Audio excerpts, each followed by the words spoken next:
Matt, let's talk about Rassie Erasmus. I think off air you said genius. He picked his Irish 23 at the weekend. He also talked, he was in good form in the press conference, saying that he still speaks to Jack Nainenbar. I was obviously joking every night in regard to the sort of Leinster situation and what the players would know. As a former coach, I can see he's smiling, grinning to get in. Did you pick your 23? You never put it in social media, but how does that whole thing work and what do you make of him?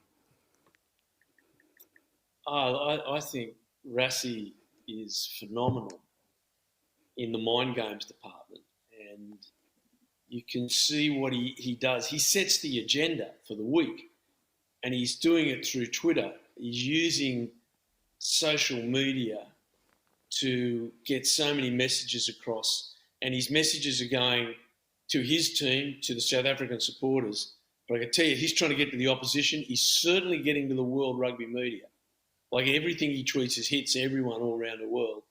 And he's also getting at officials, and we've seen him do that in the past. And he does this in a very, very nice way. I have one person, the ultimate conspiracy theory is that Rassie was trained by the South African Army Intelligence Corps in these dark arts.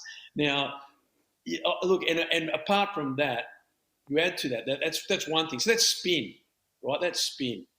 And I can tell you that Rod McQueen, right back in '99, used to say, okay, we have one agenda that we talk about in the team and the other agenda that we tell the media. So we get those messages across. And Rassie is doing exactly that same thing. So this is not something new, but he's doing it through social media and he's doing it brilliantly. He's got a great sense of humour, so a lot of the stuff he's doing is jokes. And you can see that, but a lot of people take his jokes seriously and they shouldn't. But he adds to that some really smart technical knowledge. And he looks at this South African team and says, what's the best way for this talented group of players to win? And he's chosen a path for that. So it's not just the spin that he's putting out, but he has the tactical side. Now, I don't like the game plan that South Africa plays. Not attractive to me, but it's super effective. Super, super effective. He's gone for a 6-2 bench. All that stuff, that's Rassie thinking of it. The marks by their fullback, let's have a scrum, kick to the corner, maul, bring in the bomb squad, all that sort of stuff. Now, I don't like any of it particularly, but I admire the intellect. Like, it is true intellect. And if we look at the other side of that, Farrell's not responding to it. And I think that's really, really smart. What does Rassie want? Look at that Lions series. Gaddy bought in, and they were going back and forward, back and forward. I don't think they did a lot of good for the game, to be honest. I think they damaged the game in many ways.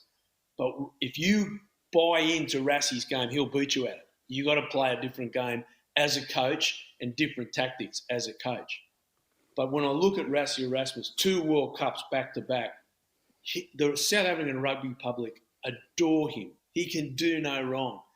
Singing Rassie to Zombie. It is fantastic. It's fantastic to watch. And I use the word genius. I think he is, in his environment in South Africa, not so much when he was in Limerick with Munster. Even I heard his interview this week, his press conference, saying it's different when you're away from home. But in his environment, Rassie played in